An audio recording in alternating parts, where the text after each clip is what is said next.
welcome to another episode of 10 to Go Radio. I'm your host, Honorary Boomer, and I'm joined again by esteemed guest, Hunter. What's going on, everybody? It's a beautiful day. It's coming up on Easter weekend here. The Cup Series is taking a break, so we're going to be enjoying The Rock. So we'll get into that a little bit later into the show, but we'll open with a story time again. This time about Talladega Superspeedway. My first time, my now fiance's first race. Hunter, what do you remember about that race? I don't remember too much from the weekend, but I do remember that the campground was wilder than you two expected it was going to be. Well, with my experience being from Kansas, yes, Talladega was far crazier. I know Talladega, the North Campground. To anyone who's gone to Talladega or is planning to go to Talladega, if you want the real experience, you need to buy your Sunday ticket and camp in the North Campground across the street from the racetrack. That right there is an experience like no other. Yeah, absolutely. Yeah, it's. I was surprised there was like a professional stage set up over there. Yeah, I have not seen that before or since. Apparently it was some college rapper, I guess, doing some stuff. Definitely a great place to get a free audience. All you got to do is buy a ticket to Sunday's race, and then you get to set up for it's included, right? That's what they Yes. that's what they say. Yeah, it's camping at the North Campground, and I think there's a couple more campgrounds around the racetrack. Is free. Now, I do remember one funny story, though, right off the bat. Yep. As we're walking to the third parties, there's about, if you've been to Talladega, you probably know it, but people who haven't, there's about 50 no parking on shoulder signs at this racetrack. And for some reason, I know we give Alabama stereotypes saying they can't read. They really put that we can't read stereotype to use, though. As cars kept getting towed for parking on the shoulder. To the point where the cops were saying, hey, if you get out of your vehicle, we are going to tow you. Some of that was people just trying to drop people off, though, too, right? Well, some of them were, but, we saw single-handedly a good 10 to 15 cars getting towed away. Oh, I remember that, yeah. It was definitely a good weekend to be a tow driver. Yes. I know they were paid handsomely by the racetrack. After a while, they might have started pulling them out from inside the track. Hey, the race isn't for another hour. You might as well go make a little money. Might as well. So, yeah, no, that was a lot of good third parties at the Talladega there. We had to fly down. I actually won tickets through Kyle Busch's sponsor, Rebel Bourbon, and she called and said, "Hey, you wanted tickets to Talladega? They're yours." And I already had a ticket to Talladega. I was planning to go with Hunter. And so we gave my ticket away. Did your dad use that ticket? Or what did we end up doing with that ticket? I don't remember. I don't even know if we used that ticket. Yeah, we might not have used that ticket. But I got these 2 free tickets, and it was in the Kyle Busch fan section, right? Because Rebel Bourbon went out. Somebody somewhere along the line figured out that tickets are kind of cheap when you think of marketing budgets. You can get a lot of tickets for that same, 30-second commercial. So if you just give those away to fans, they'll be talking about it for a while. Maybe even on 10 to Go Radio. So, anyway, that was, they had really good seats. We were kind of close to the finish line there.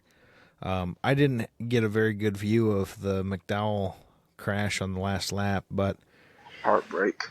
Yeah, that is a short on my channel if you want to go take a look at the shorts.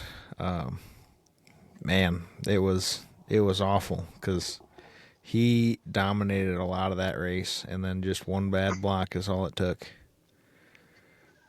He had it coming though. As He a McDowell did. fan, and my father being a Brad Keselowski fan, we were jumping for joy, but we knew come the final laps that something would happen. We said, watch this. My dad said, watch neither of us actually win this race. You Then sound coming out of like. turn four, Go ahead. it the worst happened. McDowell, Brad went under McDowell, came up. Brad came up a little bit. McDowell went down, and then he did it again. And by that point, McDowell lost his back end. That was a bad block gone wrong. And he hit the outside wall pretty hard, by the way, head first, or nose first, causing a little bit of a melee behind him. And Carson Hocevar, or no, not Carson Hocevar. My apologies. He doesn't drive airplanes, I don't think. Corey LaJoie ended up flipping because of this. And I never actually saw it with my own two eyes.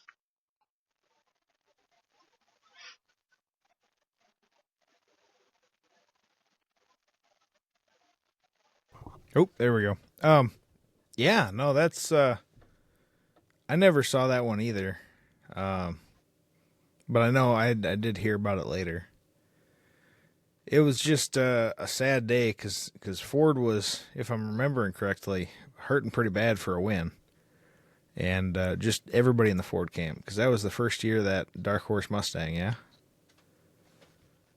Yeah, that was. And And so they all, as a Ford fan, you always see them dominate on the super speedways, but it seems like they can never finish. no, no, Toyota just came out of nowhere. They had that alternate strategy, pitted on their own, and ran as a group. They even had an incident, if I remember correctly. I thought Bubba Wallace either got sideways or got somebody sideways. But I would love yeah, to say I can remember, but I was so hyper focused on the top two of that race. I It was suppose pretty rough. I was using my binoculars. First time I used binoculars at a racetrack, and you know, a lot of people say you don't need them. I would say you don't need them, but at It's Talladega they always sure nice are to have them. nice. They are nice at Talladega, and Isaac, one of our friends, he gave me a funny thing a couple years back in Bristol. The second time, when he went to the night race with me and my father. Because I carry a camera around for anyone who doesn't know. I'm a fan photographer. I have dreams to be a photographer in NASCAR, but at the end of the day, I carry it because I'm allowed to. And Isaac looked over at me one time and said, "That's a really fancy binocular you have." And yeah, I always laugh about it when I think about it, because at the end of the day, it's kind of true. Sometimes I do look at stuff through it. yeah, yeah. It definitely has a crisp lens, so why wouldn't you use it as a monocular?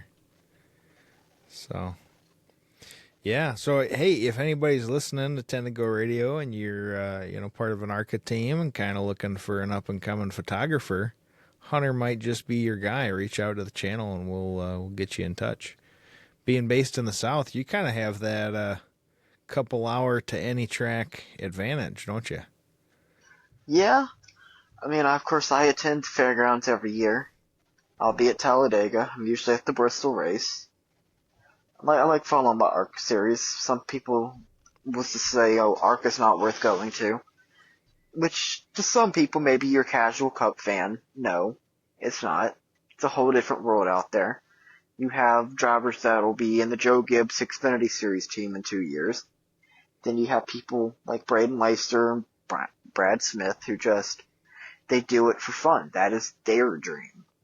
And to some For people, sure. they don't understand that because at the end of the day, in NASCAR, the least quote unquote considered drivers like BJ McLeod, and at the end of the day, he's still loaded. He just does it for the fun of it, but no one really ever bats an eye to him. That was something about the Talladega run that I thought was awesome. BJ McLeod, everybody was fuel saving, and he just gunned it. He was leading a couple laps in a blacked out car, nothing on it, just 78, living fast. I've never understood why more sponsors don't go for his type of team. Because when he keeps it on track and he keeps going good, especially at these super speedways, he usually ends up in the top 15 at some point throughout the race. I wonder And if it's as like not. Talladega last year, he was leading. Mm-hmm. Yeah, there was good airtime there. I wonder if it's not just a disagreement on terms. You know, BJ McLeod now can kind of do whatever it is that he wants to do, and race whichever races he wants to race. So, you know, you might be able to get a sponsor where you're like, hey, I'm not sure the next time I'm racing, but I can promise you it's a track I'm good at because I'm not going to go racing at tracks I'm not good at, and it's going to be a fast car. So if you want on it, you know, this is how much I want. Well, geez, I can't give you that much. No worries. I don't need your money. So it's, you know, it's one of those things where you might name a price and not agree and then just part ways, I guess. I'd say that happens a lot with him. Because I know if he gets sponsorship, he probably isn't making the sponsor itself pay a lot of money. He owns a few chassis from when he sold his charter. He has his own pit crew, bunch of his buddies that help out in the car. And of course, he doesn't have to pay a driver, because, well, that's what he does. Right.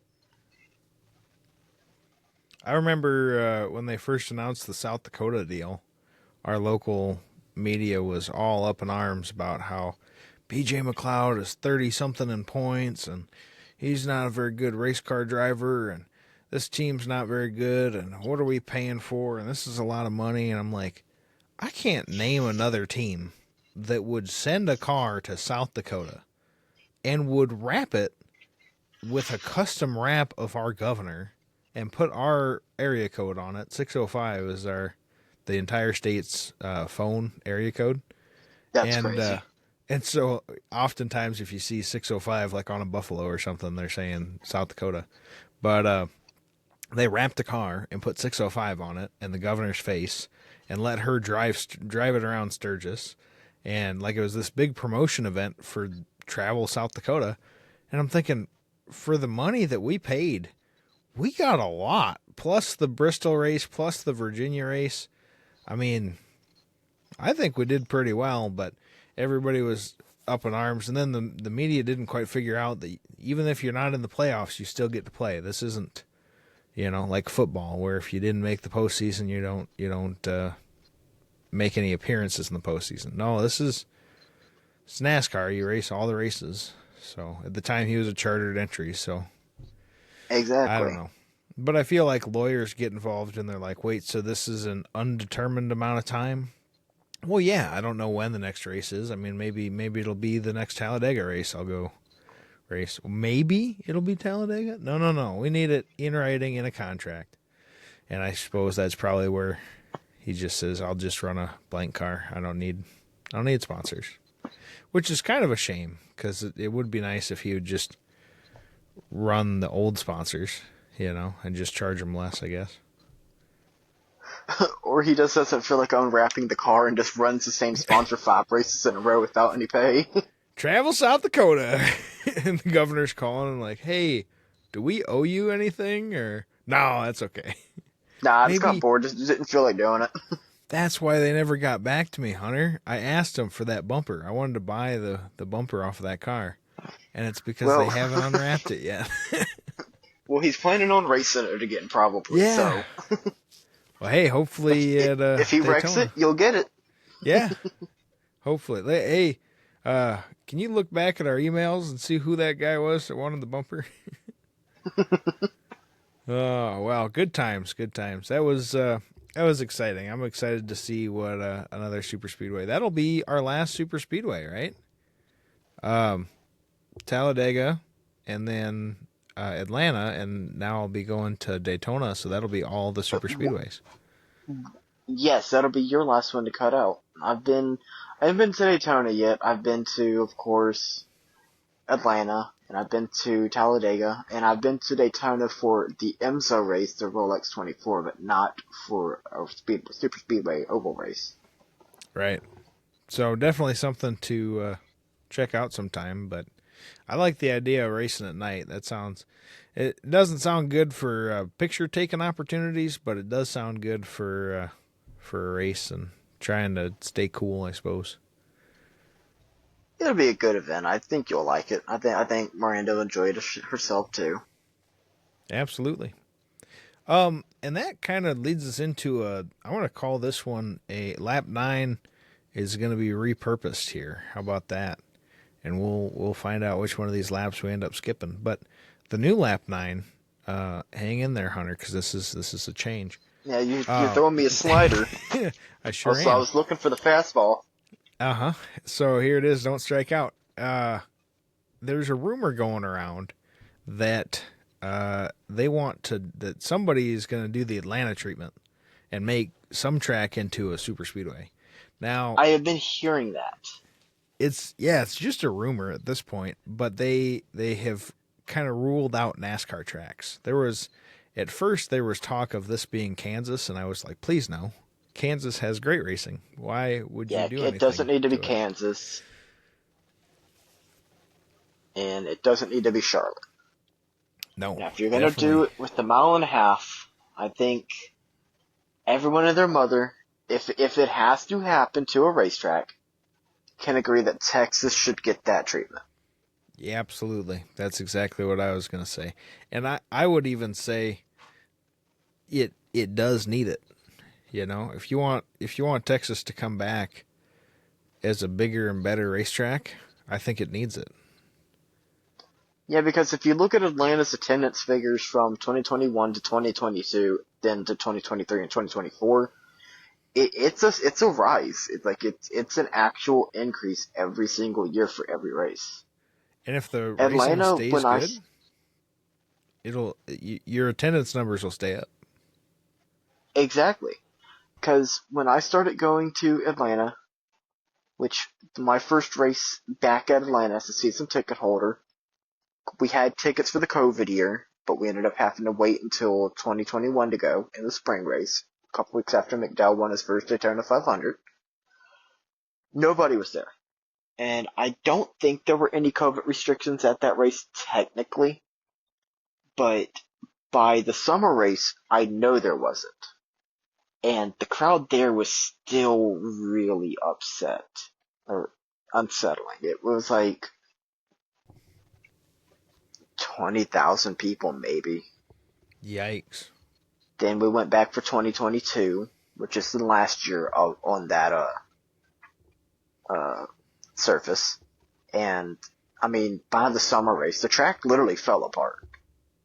There Yeah. was a patch of concrete in front of me and my father, or patch of asphalt, that literally got scraped up. And they had to replace it mid-race with their like an hour-long red flag. I mean, That's unacceptable. old Atlanta, people will say it was good, and it was at times for the racing. But considering NASCAR threw a curveball at them because at the end of the day, there was little to no fanfare left at that track. I mean, if I had to guess, that had to be at the time a top 3 tracks if NASCAR had to axe a track. Yeah. Then they do this, and all of a sudden, this track is rejuvenated. I mean, it's to the point where it's selling out on race days at certain times. It's hard to find empty seats like you used to be able to. Even on Saturday, the crowd on Saturday now, I would say, is as big as the crowd on Sunday back before they redid the track was. Yeah. No, I I mean, thought you're so too for that Xfinity race. I was really surprised at how many people were in the stands. exactly. I mean, you're starting to run into the place where it's like a mini Talladega. And I would be okay if NASCAR does one more of these tracks like that, but I don't think it's going to be Charlotte. First off, Charlotte has the Roval race, which, unpopular opinion maybe, I think the Roval race is a good race.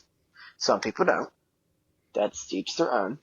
Kansas has some great racing. I mean, last year they produced the closest finish in NASCAR history. Yeah, I absolutely. don't think I don't think they should get that. Chicagoland and Kentucky are not coming back anytime soon, if we're being honest here. Well, come on. That's what I was just going to get into was what do you think about Kentucky getting a second lease on life? I know the state government out there is ticked. I mean, at least they wrote into their agreement that they were going to get paid whether there was a race or not. So that was good on their part, but I almost I feel just bad. don't see it. Well, the thing The about the track infrastructure's not is there, right? I mean, you just that can't get that's people in and out.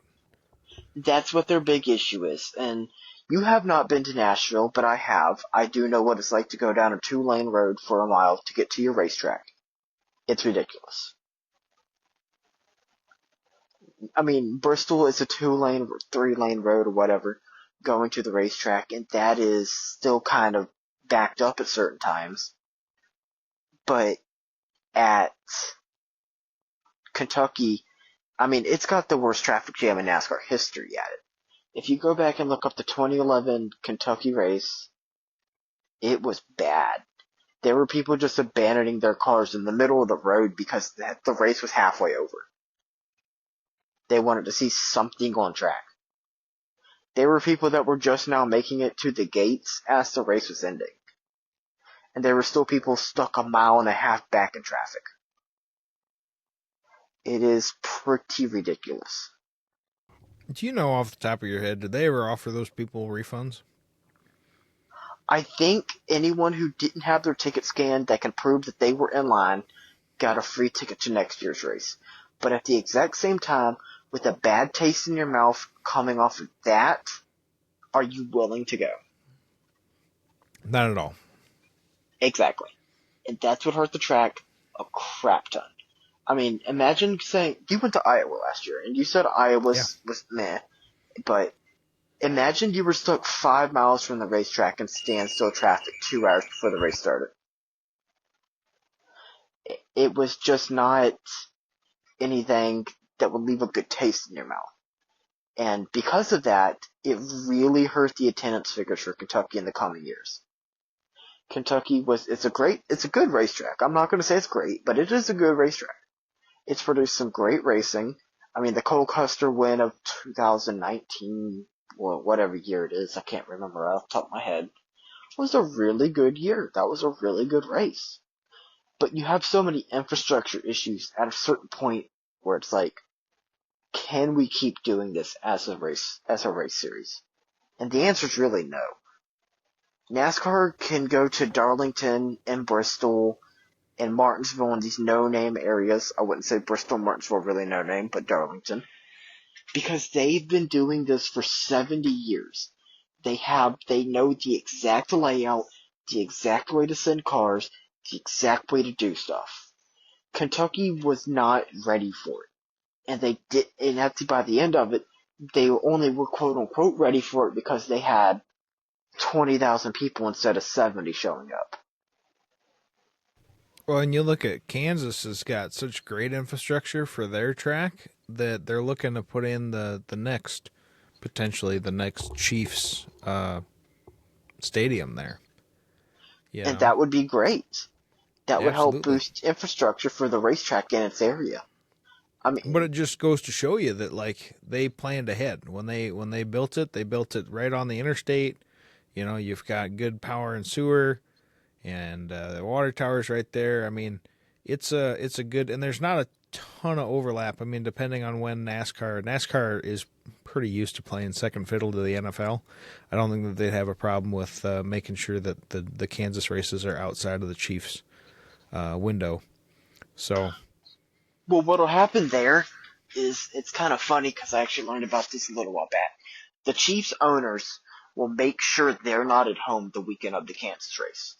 Whenever they go to get the NFL schedule done, and when you go to submit everything that you need to work around, they will put, I'll just say, October 7th. I'll just say that. NASCAR race at venue. Will need to be away that weekend. And whoever makes a schedule for NASCAR, for the NFL, will make sure that they are on the road that weekend. So you won't get stuck in one of them traffic jams. Because 50,000 people at a NASCAR race, plus 60,000 people at a Chiefs game would put that infrastructure at its limits.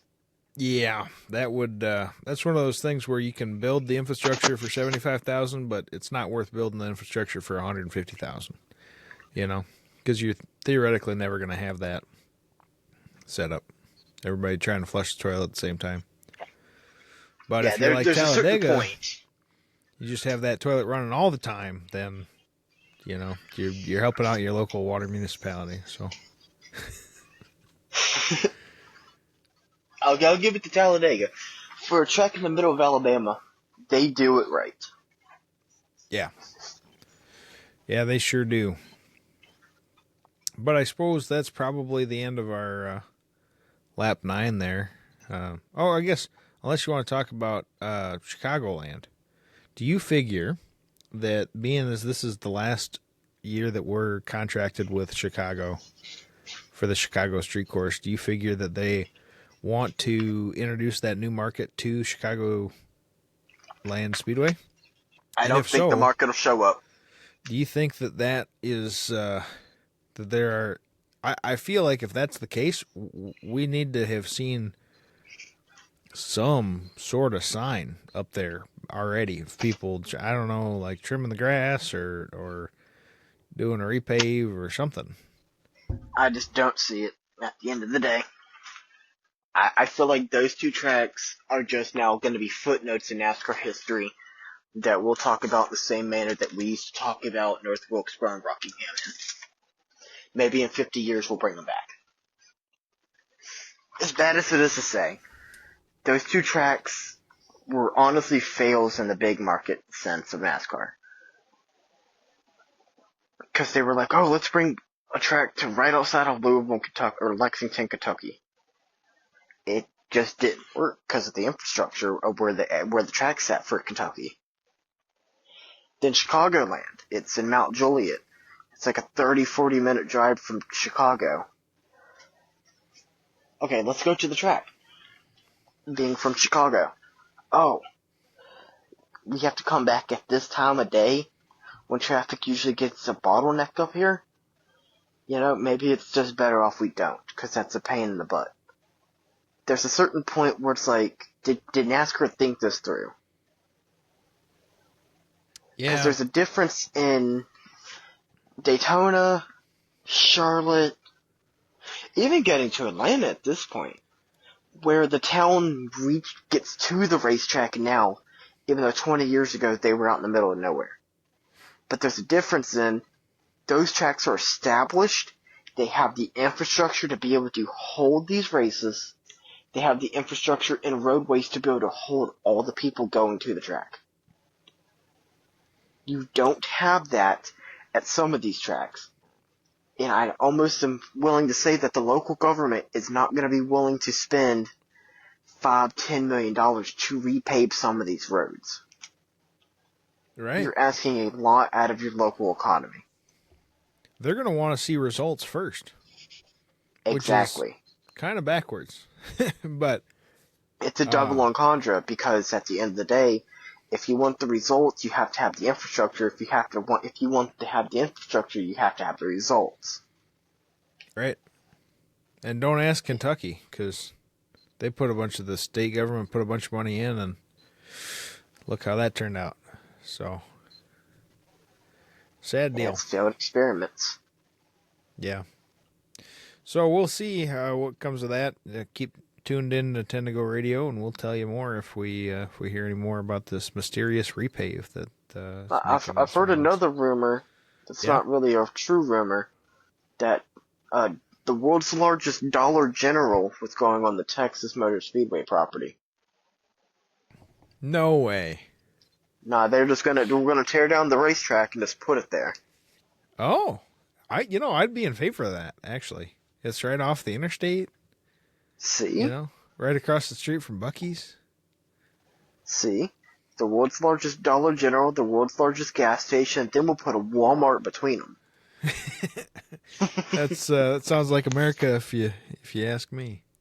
So, all right, well, on to lap 8 then, I suppose. Jesse Love made his Cup debut at Bristol. He held his own. He was a couple laps down, or a few laps down. Well, But there were not many cars in the lead lap. that's true. That's true. You know, it's and they mentioned on the broadcast that he was doing a really good job of moving out of the way. You know, you don't want to block the leader, Nah, that's not what you want your first impressions of Cup to be. especially when he's a Chevy teammate. You don't want to become a part of the drivers meeting on Monday. So that was, I think that was about as good as anybody could hope for Jesse Love's Cup debut. But now it sounds like he's going to be driving for Beard Motorsports at Texas and Indy. Now, I hadn't heard a whole lot of this, but Hunter, you'd brought it up and in the pre-show discussions, and I think that this is probably a good call for Texas. I don't know about Indy. It just feels weird. Well, I think Jesse is, one, exploring his options in a sense that, I mean, Austin Dillon has a lifetime contract at RCR until he feels like giving it up, right? I think we can agree with that. Absolutely. And Kyle Busch, of course, at the moment, there's still the season rumors that he's moving teams, but nothing is confirmed, of course. At the end of the day, Austin Hill is probably going to be the one to get that right. Jesse needs to explore his options in racing maybe a third-tier Chevy or second-tier Chevy, whatever you would consider it, to see if he can attract the eyes of another team looking for a driver.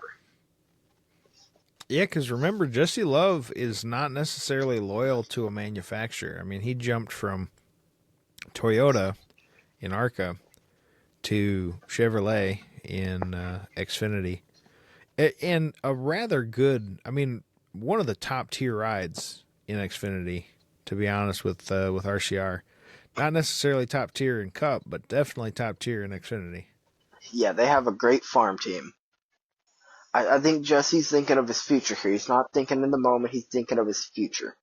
Yeah, maybe he'll run 30th all week at Texas, and maybe at tentatively, he might DNQ for Indy. I think we'll have to wait until we get closer to that race, but it sounds like some other teams are going to be showing up to Indy. Of course, there's no list out yet. We'll have to wait. But I think he's thinking, hey, if I can go out there and at least run some clean, consistent laps, even if I'm not in great equipment, maybe RFK with Brad probably retiring in the next year or two. Or maybe Joe Gibbs, long shot, because I'd say Denny's only got a couple years left in him. Maybe he'll go to one of those teams. Maybe he's like, if I go out here and run consistent laps, maybe a team will pick me up. And at the end of the day, you're going to have to try. And he's got the sponsorship from Whelen. He's got other sponsors that you would be more in depth with knowing than I know. But he's got to be thinking about his future here. Yeah, I know that he ran with C4 Energy on this last run, or for his Cup debut. But I remember Whelan did a very special scheme for Sheldon Creed and put him in the 78 Live Fast Chevy. I think it's going to be a good week for him. I think it's a good move for him, too. The only thing I am slightly worried about is I cannot remember the last time that Beard Motorsports has not only raced at super speedways. Yeah, it's been a while, right? Because the last time that Beard Motorsports made a splash, anyway, was with Parker Retzlaff at Daytona, where he pushed the wrong car to the win, if you ask. Yeah, I guess I was going to say if you ask Kyle. But even Kyle Busch admitted, you know what? He made the right call. At the end of the day, when you're going for your first win, you're going for your first win. Absolutely. But Live Fast has one full-time employee that works on these cars. Can he set up a car four speedways and 4 intermediate tracks. And this will be That's my issue. Beard Motorsports, not Live Fast this time, but yeah. Yeah, we'll see, because it's definitely a different car setup, 110%. So it'll be one of those things where you almost want to ask your Chevy partners, can I copy your homework? Yeah, he might want to. But at the exact same time, what if it's a deal with Chevy that hasn't been announced?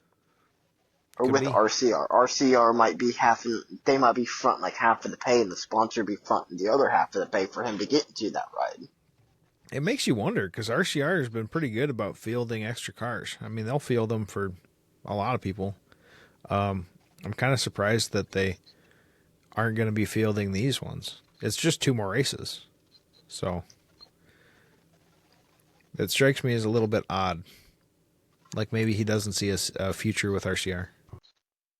Maybe not, but at the end of the day, he's got to think about himself here, not the big picture.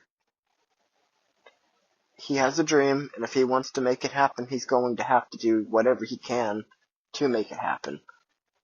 I just hope that his rides go well, and that it's not Beard letting him down, which I don't think they're going to. I just hope they have a little bit of pace in them so Jesse can drive his best. Because Beard is known not to put out bad chassis. Right. Looking back at Talladega Fall 2021, who was leading before he decided he was going to do a pirouette in the air? Brennan Gaughan in that 62 car. Right. He led multiple Daytona 500s, multiple Talladega races, and then all of a sudden, he retires. Austin Hill gets into the car for a couple races, doesn't really do much, nothing against Austin Hill. Anthony Alfredo has been in that car and raced pretty consistently. And then Parker Retzlaff last year almost won the Daytona night race in the 62 car. Beard's not known for putting out bad chassis, especially on super speedways. They come hitting from a small team standard. And if Jesse can replicate even half of that on a regular speedway track with those cars, there might be a team that comes calling at the end of the season saying, hey, we want you. You have the sponsorship, and it seems like you have the talent. Let's make it happen.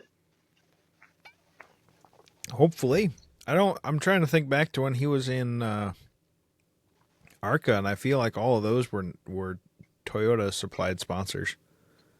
If I remember right, like Yahoo and JBL, all those type of sponsors that are really tied in tight with Toyota. Well, it seems like he's gone out there and got his own sponsors now, so he isn't tied down with the manufacturer. C4 Energy powder or whatever it is, protein powder. I mean, that's new to the sport to my recollection. I don't remember anybody else running C4 or anything. No, I don't either, so I think he's making a smart business decision here. And if he plays his cards right, I think he might find himself racing on Sunday soon. Consistent. Yeah. Well, somebody that's going to be racing on Saturdays and Sundays here in lap, what are we on? Lap 7, Catherine Legg. So she made her debut at Phoenix, most notably taking out Trackhouse driver Daniel Suarez. And just unfortunate how that happened, but got to move on and keep your chin up. She's going to be in the Jordan Anderson Racing car this weekend, actually, for the Xfinity Series at Rockingham. So what do you make of that? She's a great driver.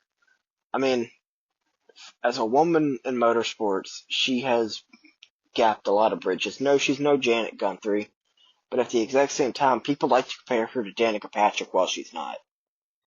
She's very consistent with her driving. She's been in racing longer than most of the people have been alive. She's a great driver. People like to give her a lot of crap about her race at Phoenix, but at the exact same time, imagine getting thrown into a cup car because your sponsorship is the one who got you that ride, rather than being able to do it on your own. She raced in ARCA last year and this year. She's done okay. She's been wrecked out at Daytona, but at, going back to our Daytona, the ARCA Daytona race, who wasn't wrecked out at that point? No, you're right. I didn't realize she was in ARCA last year. Yeah, she made a few starts in ARCA last year. She's done it again this year. She's a good driver. She's very consistent, very clean. She's won Le Mans. I'm pretty sure she's won Le Mans and the Rolex. She's done multiple GT3, World Endurance Championship, IMSA. She's done IndyCar. I would assume she's probably done more series than I can name. She's a very good, consistent driver. She hails from England. She is one of the actual only women in the motorsport, in my opinion, that is the real deal. Well, you have a lot of girls who flaunt their social media following and do it to be a social media influencer. She's out here actually grinding her butt off and racing. She's a genuine woman. She's not young. She's a woman that actually sits there and gets the job done. And I feel like a lot of people just don't see that. Well, yeah. So looking forward to it. I mean, we've got. Let me run through the schedule here, and you just holler out whatever stands out to you. Rockingham this weekend, Easter weekend. There's no. She has as much experience as the rest of the field does at Rockingham. Oh yeah. And then followed back to back here with Talladega, also Xfinity, also with Jordan Anderson Racing, and then also with Elf Cosmetics. So I think that was for Eyes, Lips, Fast, if I remember correctly, Cosmetics, and that would make sense being in NASCAR. And then Texas Motor Speedway, the same thing, Xfinity, Jordan Anderson Racing. And then this time, this is kind of an interesting deal here. I'm going to butcher the name of this. Desnuda Tequila. So sponsored by Tequila. That's kind of interesting. I know Kansas Speedway's Fan Zone was sponsored by Tequila. Cabo Wabo Tequila, I think, for a while. So that's something to note, I guess. Then she'll be back at it again in Charlotte. Also Xfinity Series, and then back to Elf Cosmetics for that one. Sticking with the Xfinity Series for Nashville. Still Elf, and then down to Mexico with Live Fast Motorsports in the Cup Series. Once again with Elf. So that cosmetics company really stepping it up. I don't remember them being in NASCAR either. No, I feel like they're there because she's a woman, but I don't know if there's going to be much success coming out of her Xfinity starts. But I'll tell you one thing. She could be a dark horse underdog to get a top 15 finish at Mexico. Yeah. Oh, it's a new course. She's raced there before. I mean, yeah, they're doing a little bit of a different layout, but she's raced there before. I don't know if she's won there, but she's raced there in GT3 cars. I don't think IndyCar's been there. I don't think she made a kart start there, but she's raced there. And if she gets the knowledge of the Xfinity Series car that can be translated to the Cup Series car under her belt, you might really have someone to deal with. BJ's not putting out bad cars anymore. He's sitting there and putting whatever money he wants into it, and considering they have a good sponsor, I bet he's putting money into it. And I have a feeling that she could sit there and be someone to actually be afraid of at this racetrack. No, maybe she might not do much on the ovals. I think Talladega, she's got as good a shot as anybody else does at winning. But at Mexico, I think you might want to keep an eye out for her. I think she could be a dark horse for maybe up to a top 10 finish. It would not surprise me, even if it's during a pit cycle, if she leads a lap. I would not count that out. I think she's a really good driver. I will defend her. I don't care what anyone says on Twitter about her. She has career starts, she has experience, she has money. She doesn't sit there and flaunt her social media following. Tony Ridinger does. but she is a real driver. She doesn't care Absolutely. what she looks like. She's a good woman who sits there and sets examples for other women that want to be in motorsport.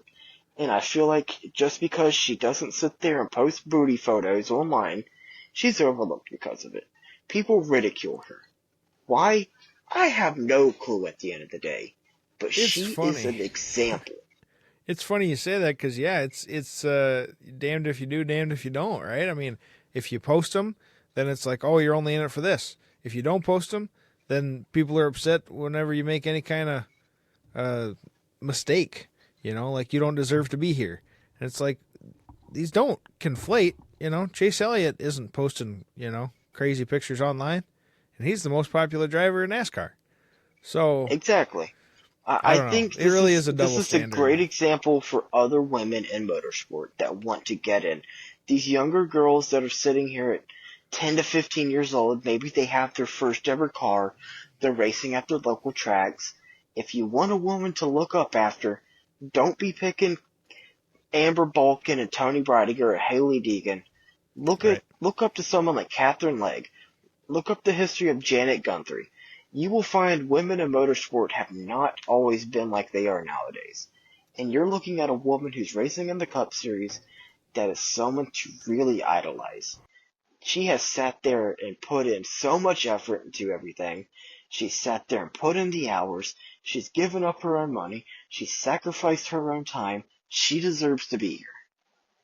People sit there and fight saying she doesn't even deserve a NASCAR license, but as someone who has started an Indy 500 race, why wouldn't she? You didn't make Kyle Larson race the Indy Next race at Indianapolis Motorsports Park, did you? Why No. should she have to race the Xfinity Series to get a one-time race, now two, in the Cup Series? There is no Fair sense in enough. that. Well, we'll If you, see if you, how she does it in Mexico. I really do. I agree with you. I think that she's a sleeper for Mexico. And, the last time that we went to a new street race that nobody had ever been to, SVG took it.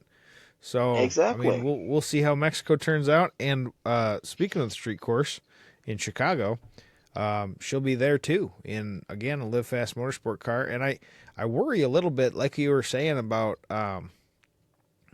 Beard Motorsports and how they really focus on super speedways. I feel like the same can be said for Live Fast Motorsports. I feel like they focus a lot on super speedways, and so now you're asking them to make a car for Mexico, for the Chicago Street Course, for the Sonoma Raceway. I mean, a lot of I don't know. I hope it goes well. But I am just a little bit worried about that kind of equipment. I mean, it is something where Live Fast had to make those cars for BJ when he was still a chartered vehicle. So I feel like they have experience making them. Whether they're top notch or not remains to be seen. I suppose that could just be a driver issue. But then she'll make another start in Xfinity again at Indy, and then with the tequila car, and then Cup Series, back to the Cup Series at Watkins Glen. So she's really going to be running the road course schedule with a few extra races mixed in there. Atlanta, that should be interesting in the Xfinity Series. And then Richmond, ending the year off with Richmond in the Cup Series again. So just when you thought it was only road courses, nope, ending the year at Richmond. I am looking at J-Ski right now to see if I can find a Live Fast entry from a race last year at a road course. I do not know if they started any road course races last year to my knowledge.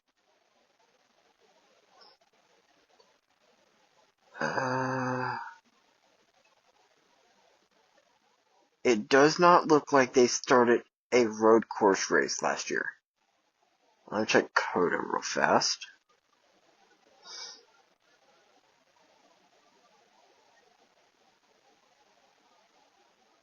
No, it looks like you'd have to go back to 2023, which I'm not going to do, to find their last road course start. but I don't think they were bad. No, and I think that's just one of those things and I don't want to be quoted on this because I can't remember if it was something that BJ had said or not, where he's like, my heart's not in it on the rest of the schedule, you know? Well, the thing about him is he's got the money, he's got the team. He bought his charter, I think, for $13 million when he bought it. Can't remember who he bought it from. It might have been Rick Ware. It could have been a whole different team. He sold that charter for $40 million with his co-owner Matt Tift. I don't know how much money they went in each on this program. BJ's living good.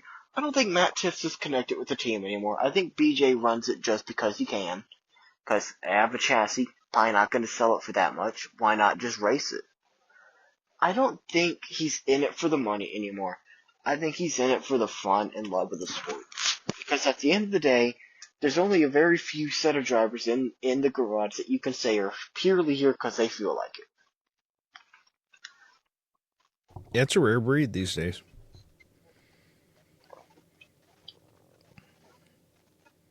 But speaking of people that are in the garage every so often, lap 6, we're sticking with the Xfinity series here.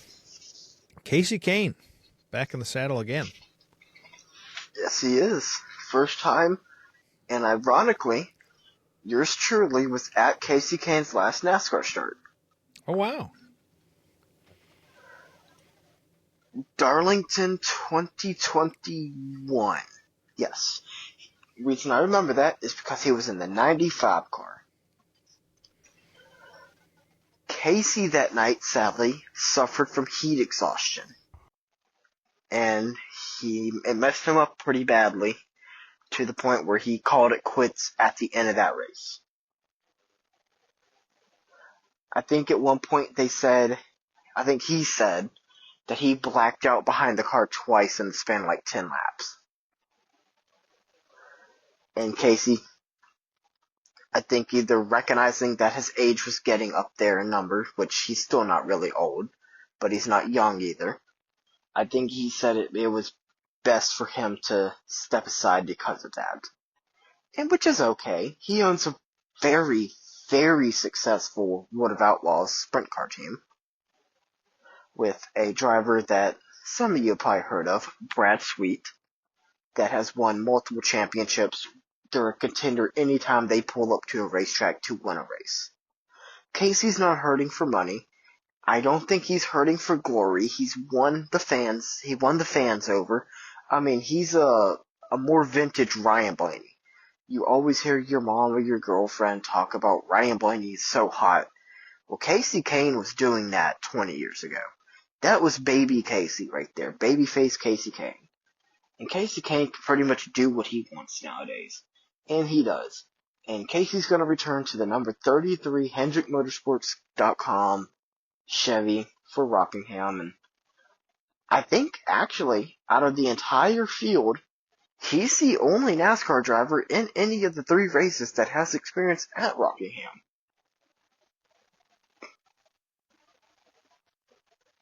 Yeah, that should serve him well. I think to that point, there's been a lot of Hendrick Motorsports or Hendrick Cars sponsorship going around.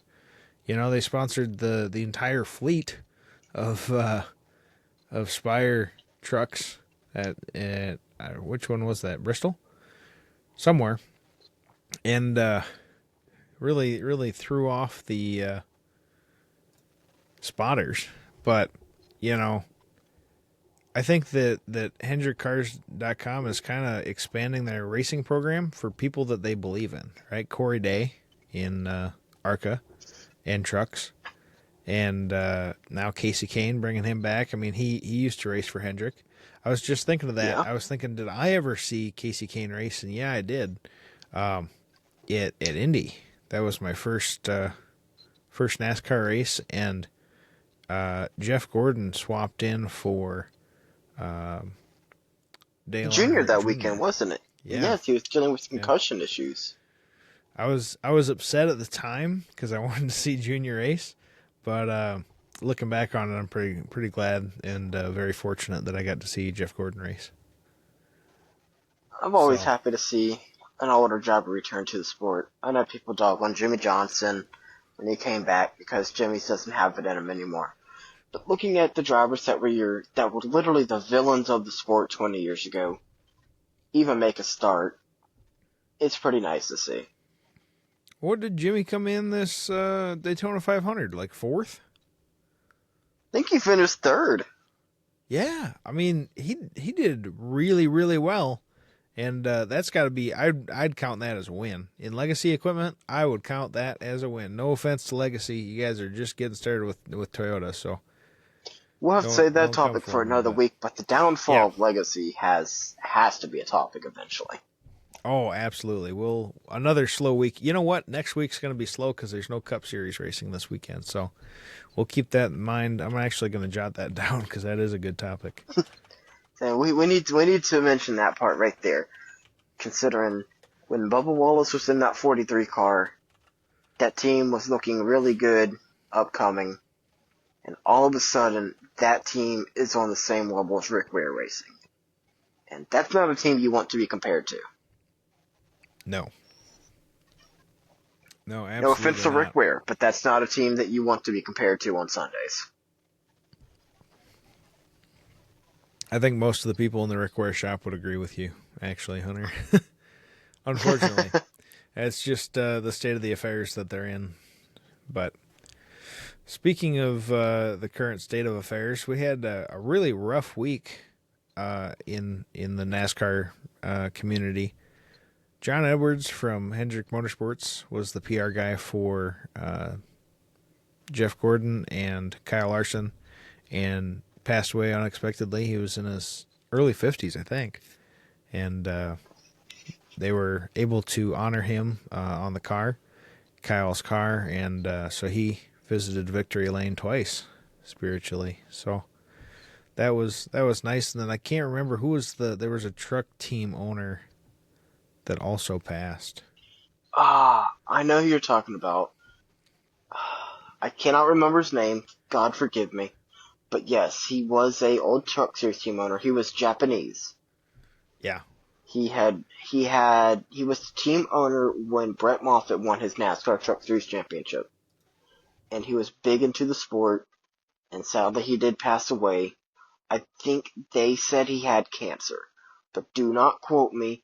It's been a couple weeks since I've seen this stuff. It's not fresh in my memory. But yes, I do know what you're talking about. Sadly, he did pass away. yeah, looking like Hadatori here. Is that how it's pronounced?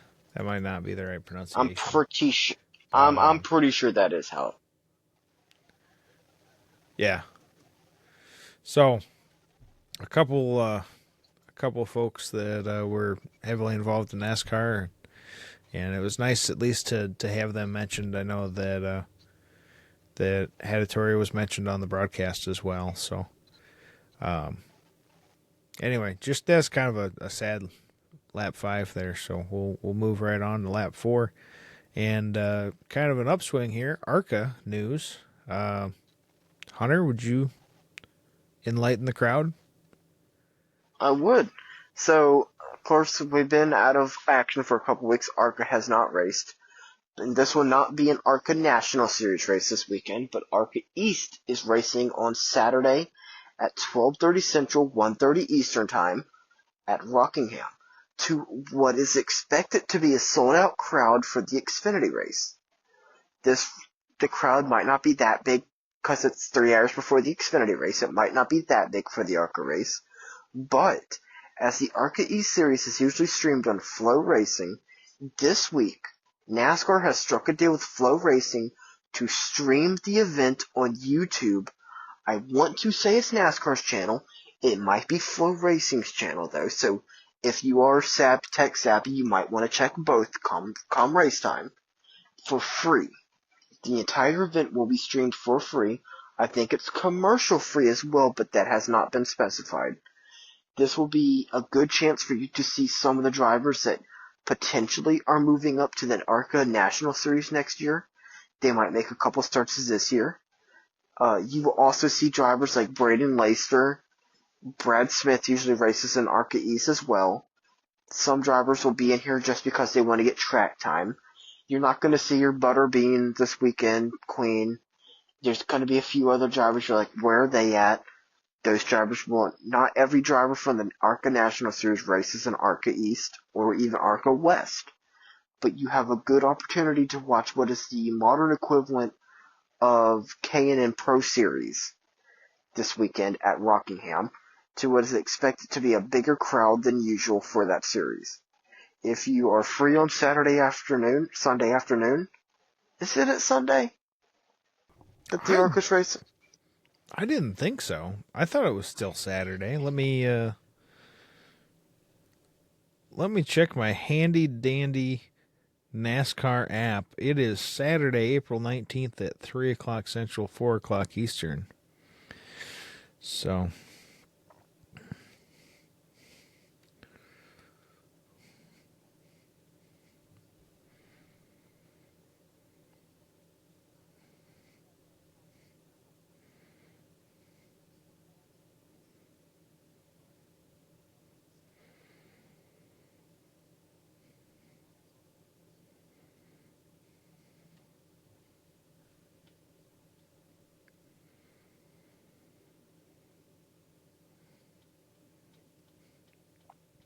absolutely. And I think that these are kind of the events that NASCAR is keeping an eye on to see if it's something that we ought to move over to. You know, is there enough eyes on some of these ARCA lower series that maybe we don't renew with Flow Racing and we just put it up on YouTube? So I think this is a great opportunity for viewers to get involved and to show, hey, we do have some interest in the lower ARCA series.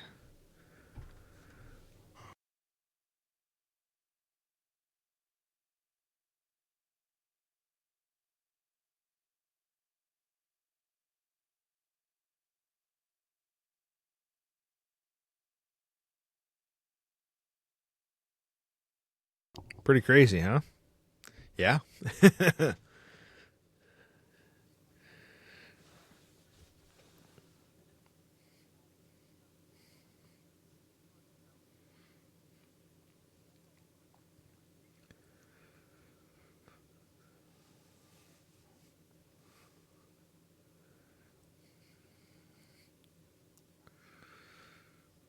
For sure.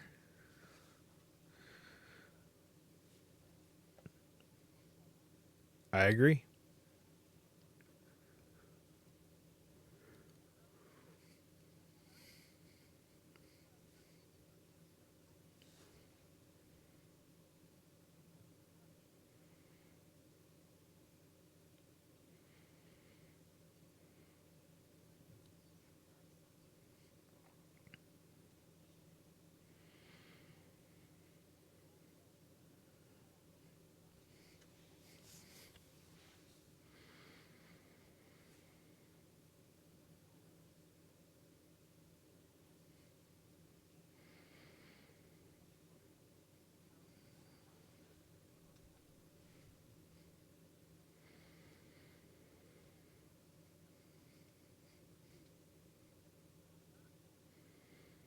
No.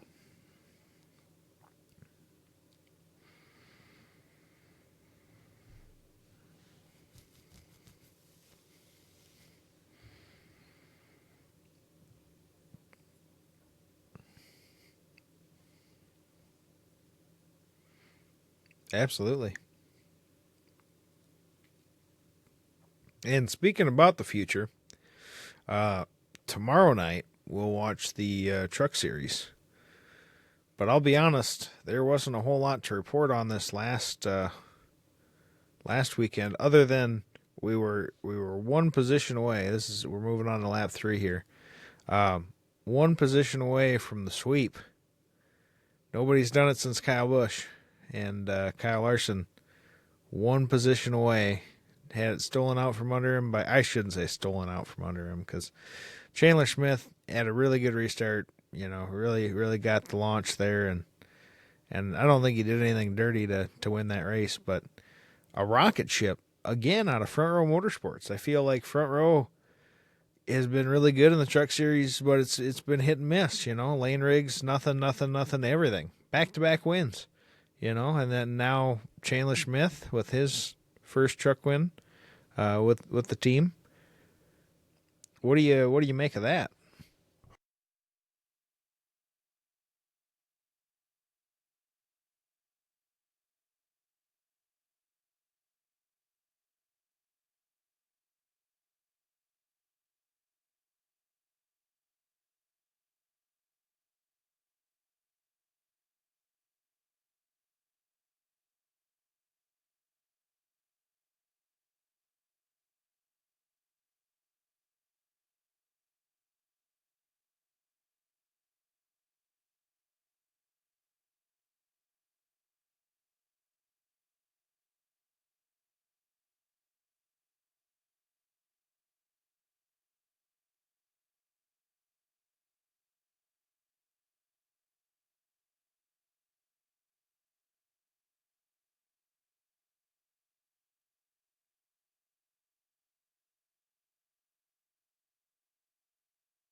I sure thought so. That's who I was thinking of was Zane Smith making a name for himself.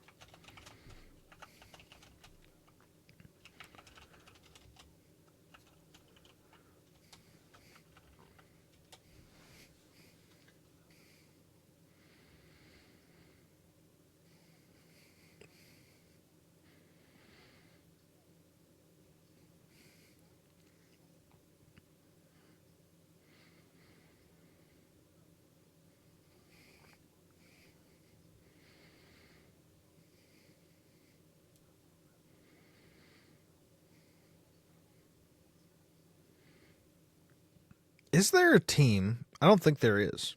Is there a team that races in all three series?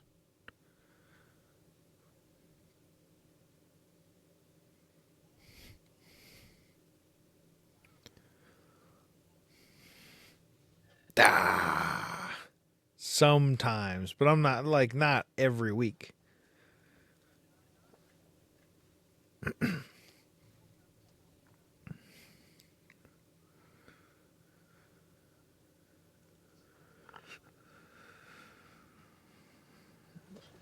Yeah, I suppose.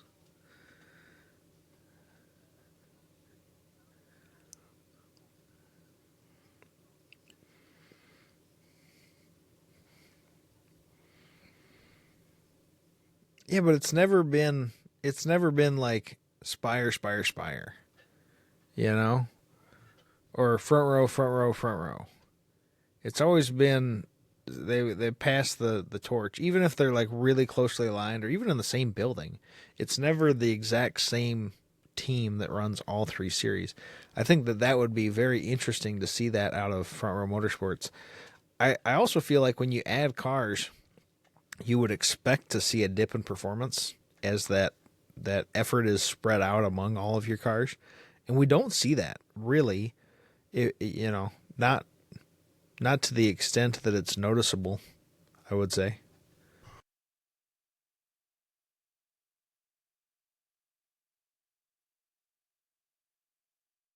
Um, I know they were really good in trucks. I can't remember if they were in Xfinity or not. But were they in Cup?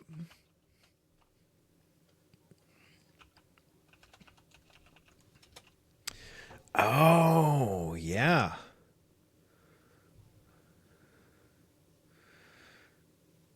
True.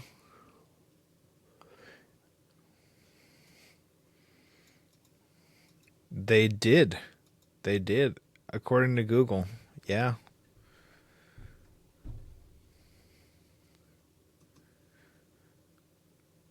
Very nice.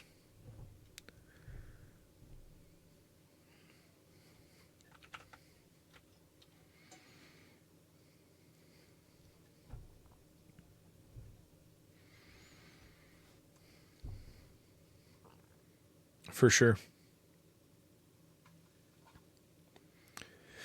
Well, speaking of moving into Xfinity, let's move on to lap 2 and talk a little bit about the Xfinity race. There wasn't a whole lot that was exciting. Sheldon Creed got turned around at one point, and I shouldn't say turned around, turned sideways, and he got just nailed by Brennan Poole.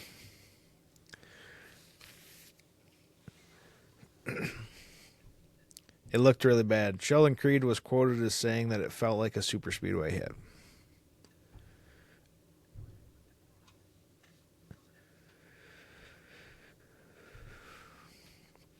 I didn't see the after effects, just what was on the broadcast. I bet.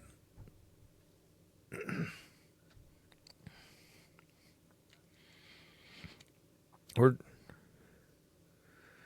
just lucky nobody got hurt in the whole deal.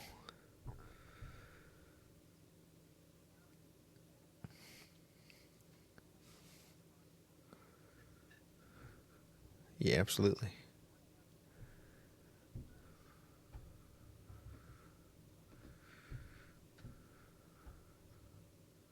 Right. No, we've definitely come a long ways in NASCAR safety. Thank goodness.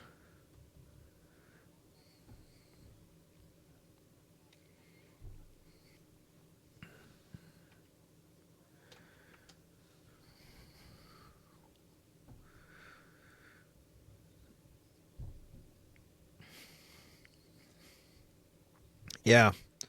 Yeah, Brennan Poole holds kind of a special place in my heart just because I follow Eric Estep's channel so closely, and he's a friend of Eric's and on the show and whatnot. So I guess if there is any after effects, we'll probably hear about it on the next Power Hour.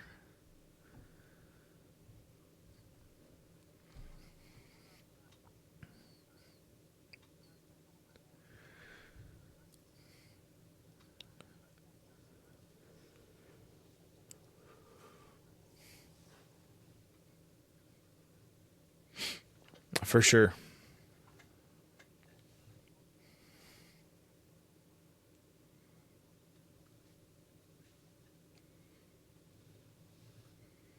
Oh, absolutely. At the very least. So, well, yeah. In other news, a little bit funny news. We just got through the sad news. But Kyle Larson was on Kevin Harvick's Happy Hour podcast, and he was quoted as saying, "I want to embarrass NASCAR a little bit." And then a little later, these kids think they're good. I think they're in a good spot, excuse me. But they don't know where the bar is. And I think that that's absolutely true. I think that you get some of those. Was it Sam Mayer that wanted to move up bad? Like he was quoted as saying, "I don't know why I'm not considered for Cup rides." I can't remember if it was Sam Mayer or Sammy Smith. I feel like it was Oh yeah, I don't remember which one it was, but I tell you what, one of them Sammy boys was trying to get a ride in Cup, and I think with NASCAR holding Cup drivers out of here, trying to hold bushwhackers away, you get a little cocky, You might be really good in Xfinity, but just wait till you get in the Cup, Jesse Love's a 2-time winner. Yeah, Jesse Love's a 2-time winner in the Xfinity Series, and then goes to do his Cup debut. Comes home 33rd, something like that. I mean, it's a whole different world out there. 30 plus for sure, but it's a whole different world, and it's just sad to see that we almost have to send a guy down to remind these drivers that they're not in Cup. It's the Xfinity Series is so close to Cup on paper. It's the second national series for NASCAR, and it's treated with a lot of respect, as it should be. But it's just not. It's not the top tier motorsport in America, and so you almost have to have somebody to come down there and like he says, I want to embarrass NASCAR. He didn't say he was trying to embarrass the drivers, just to remind everybody that, hey, I can do a lot better with this equipment than you can, and it's amplified, right? When when you pull like Eric Amarola, somebody who drove in Cup, he was there, wasn't good, but he was there, and then to move down and to win in Xfinity feels good, feels really good for Eric, but it just goes to show that it's not the same field, and you've got to remember that as an Xfinity driver. I don't know, and I feel like that's why some of your Allgaiers and Hills want to stay in Xfinity. They just like it better than they want to be Xfinity lifers, and I honestly can't blame you. Sounds good to me too, for sure.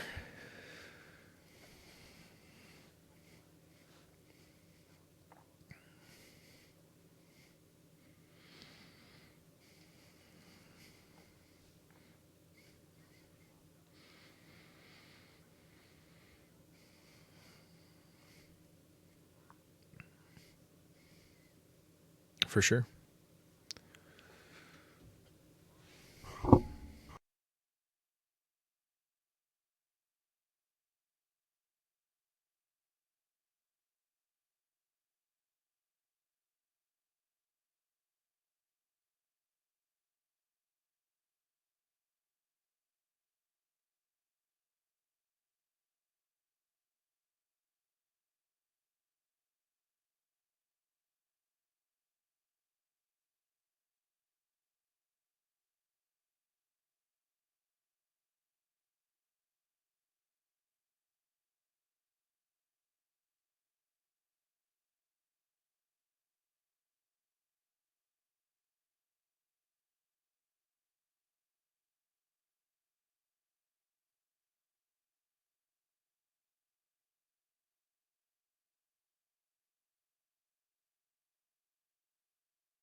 That's who I was gonna say. Yep.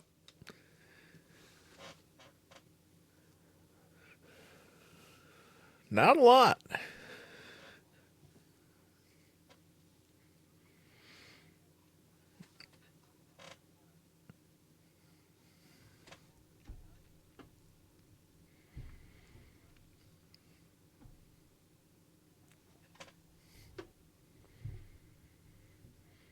Uh, Cindric won that time when his teammates ran out of gas.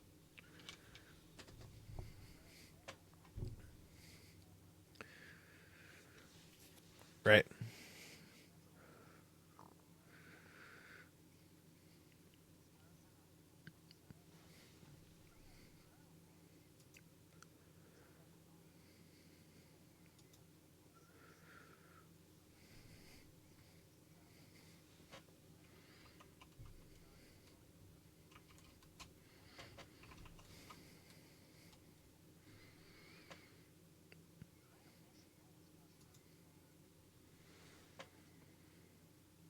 Yeah.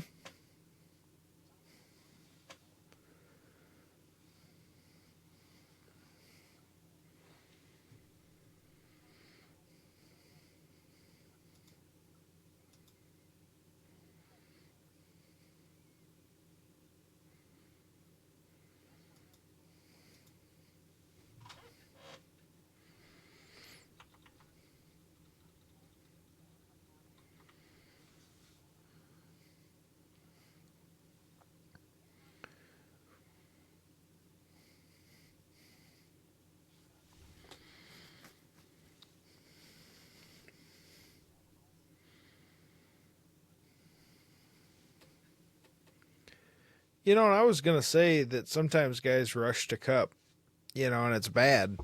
But I'll be honest with you, I feel like for Carson Hocevar at least, that move, as some people called it, as premature as it was, seems to be working out pretty good for him and for Spire.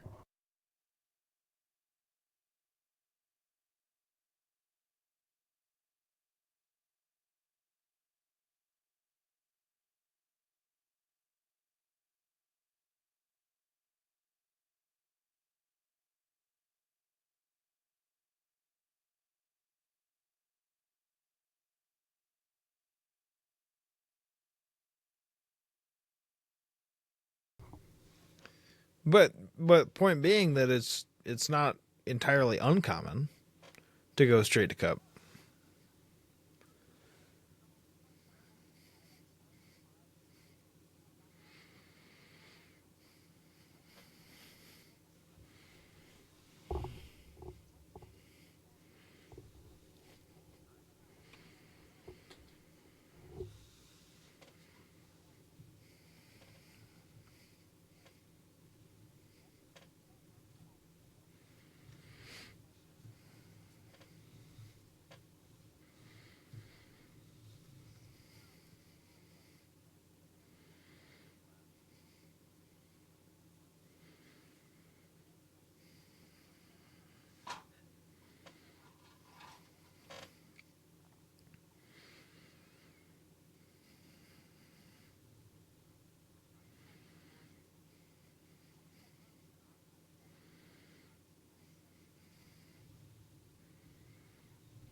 Yeah,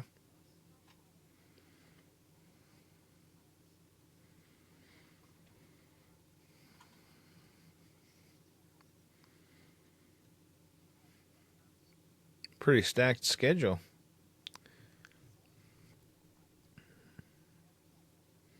Right.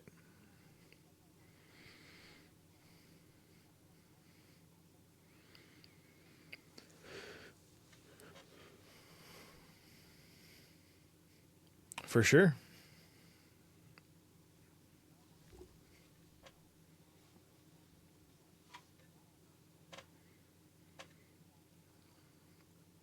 That's how Hocevar got his way in.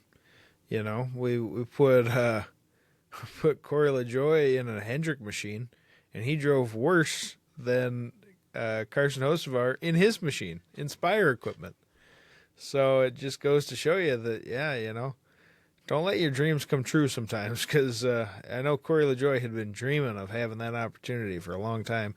And I know Hendrick isn't always great at Gateway, but boy, howdy. Wish he could have that one back. Yeah, I was going to say, I wish he could have that one back. So, yeah. Um,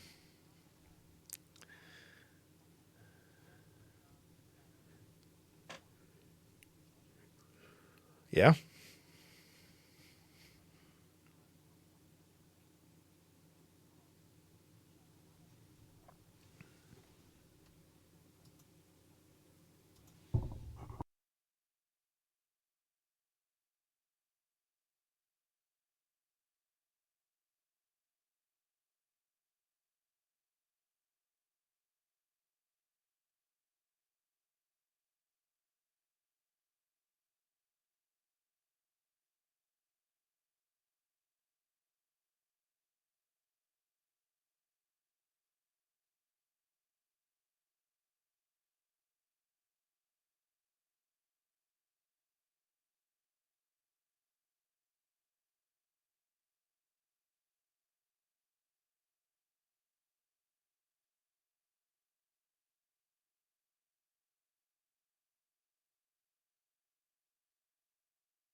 Josh Berry is definitely a special case. I think I think he's had the talent, and it just needed the equipment. And essentially, that Wood Brothers car is a Penske car at the end of the day, and so it was only really a matter of time.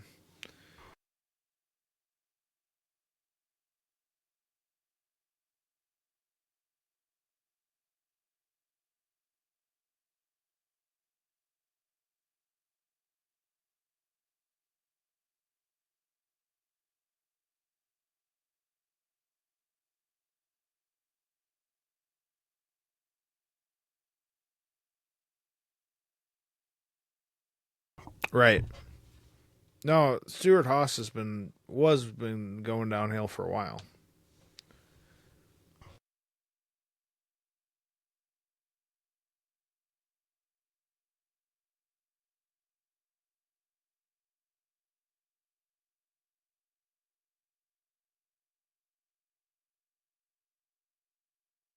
Yeah, definitely something we can talk about in another episode.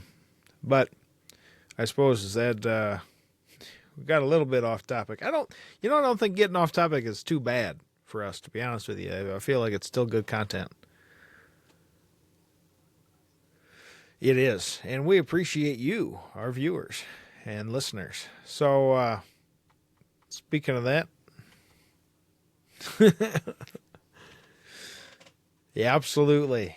We appreciate our viewers wherever they're at. So, um, I suppose we'll move on to the last lap here. The white flag is out, and we're going to be talking about the Cup Series. Um, Spire Motorsports continues to surprise us. So we just talked about this young man, Carson Hocevar, who unfortunately lost his grandmother last week. They honored her by putting her name on the driver's pillar there, where you would normally see the driver's name. It said Margaret Hocevar, and so that was pretty nice of him. And then to see him run almost top five all day long. I mean, there were times where I really thought Carson might just pull it off, and then oopsie daisy, look at that, whoopsie poopsie, it's time to go put the tires on. And Spire is not used to being under pressure. And I'm sure that they had been watching their guy all day long just outdrive that equipment. And they were like, don't mess this up, don't mess this up, don't mess this up. Oh, look. And I can't tell. I've looked at this a lot because it bugged me. I can't tell you if that jack broke or if the jack man put the jack down too soon. But either one is unacceptable. You know, I mean, think of the hundreds of thousands of millions of dollars that have been sunk into Spire Motorsports, and to have a jack fail. What what are we doing here? You know, I mean, I don't know. That just it blows me away, and to have that happen to Carson. You know, out of all three Spire cars that could have happened to, honestly, I don't wish ill will on McDowell, but he was already a couple laps down. You know, if it takes him some extra time to put a tire on, so be it. You know, it was a really sad day to see Carson lose his track position over that.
Not at all. I don't think anybody would have blamed him for that, but for him to buckle down on it and put up the results that he did speaks volumes.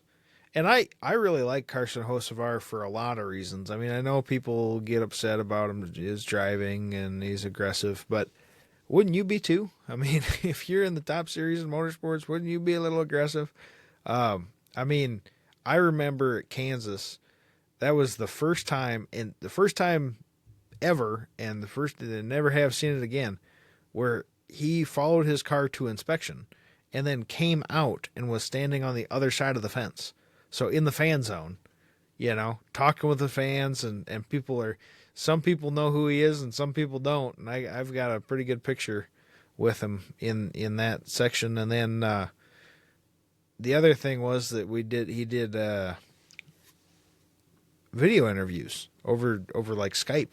And so I've got that recording on my channel if you want to check that out. But that was really cool of him, man. I mean, I feel like there's a lot of times where drivers don't want to give any time to fans. And I feel like Carson is the exact opposite. He's jumping on the NASCAR Weekly podcast. He's jumping on, he streams himself, he goes and streams. Yeah. And so it's like, I feel like he's a man of the people, and that's hard to come by these days in Cup. –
100%. Yeah, you're exactly right about the younger generation. I mean, Noah Gragson walking through the campground signing tables. It's I don't know. I think that's really cool, and it really is a way to stand out from the crowd. You're not seeing Kyle Busch is the one that comes to mind. There was a no. I think Kyle Busch does the very bare minimum, as little as humanly possible with fan interaction. And I mean, I get it. There's a lot of people who, and I'm guilty of this, just carry around cards for everybody and try to get whatever driver can sign it to sign it. But you just kind of take the Kyle Larson approach. In my opinion, what you do there is you just take the Kyle Larson approach and sign for your fans. Watch out for somebody that's wearing your gear. It's not hard to do. It's really not. Yeah. Oh, yeah. I'll throw that one down for next week.